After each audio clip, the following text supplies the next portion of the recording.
जब भी हम मेडिटेशन की बात करते हैं कि योग क्या है। योग का मतलब है, अगर योग को सिंपल शब्दों में कहा जाए, कि आत्मा का परमात्मा से कनेक्शन या आत्मा का परमात्मा से कम्युनिकेशन। तो संकल्पों की भाषा से, क्योंकि इस दुनिया में जब हमें किसी से बात करनी है तो वो तो कैसे होगी। मान लीजिए हम किसी से बात कर रहे हैं तो वो सामने फिजिकली प्रेजेंट होना चाहिए।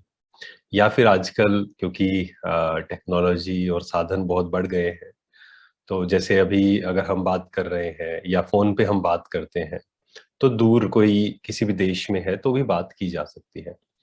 परंतु दोनों को बात करने के लिए जो कनेक्शन है वो क्लियर होना चाहिए। और रिसीव, जैसे मान लीजिए एक व्यक्ति दूसरे से बात कर रहा है लेकिन दूसरे की आवाज कई बार सही नहीं आती है, तो वो कहता है कि कोई ना कोई कनेक्शन में प्रॉब्लम है।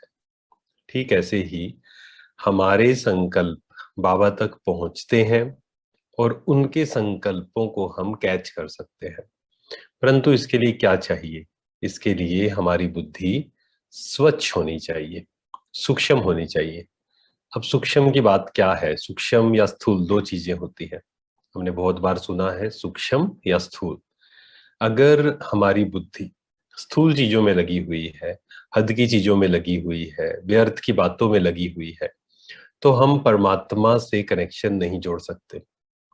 ऐसा कई आत्माओं ने अनुभव किया होगा कि मुरली हम सुनते तो हैं, लेकिन कई बार वो समझ में नहीं आती है। अब असली में देखा जाए, मुरली तो हिंदी में है और हिंदी हम सबको समझ में आती है, तो समझ आ जानी चाहिए।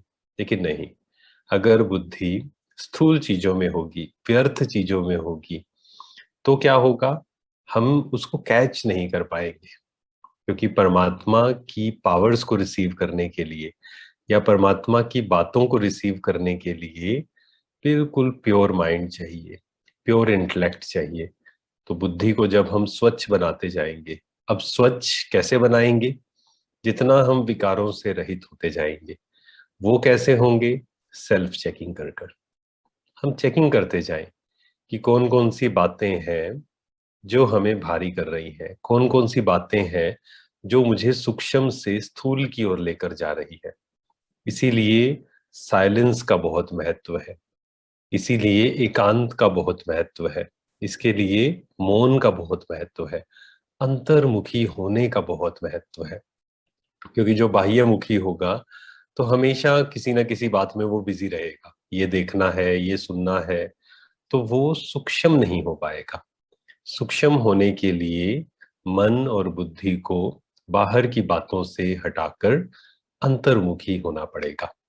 तो ये तरीका है बाबा की बातों को रिसीव करने का।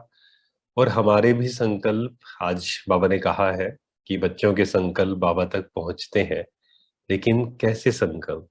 प्योर संकल्प।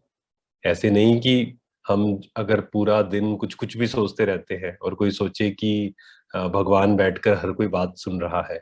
नहीं, हम जब शुभ भावना से या हमारी जब श्रेष्ठ भावना होती है, हमारे श्रेष्ठ संकल्प होते हैं और एकाग्र होती है बुद्धि, तभी वो जो संकल्प है, परमात्मा हमारा कनेक्शन ही एक्चुअल में तभी जुड़ता है। तो ये हमें इसको समझने की जरूरत है।